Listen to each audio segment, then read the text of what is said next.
Matagal nang di namin kayo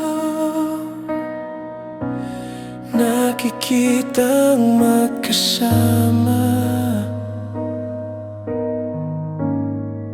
kaya nami-miss na namin kayong dalawa.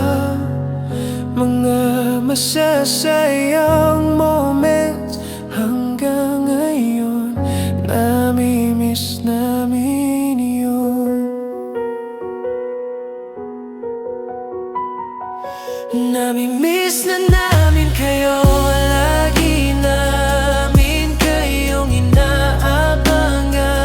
Kailan ba ulit makikita kayong dalawang magkasama? Andito lang kami, mga fans ninyo na laging susuporta.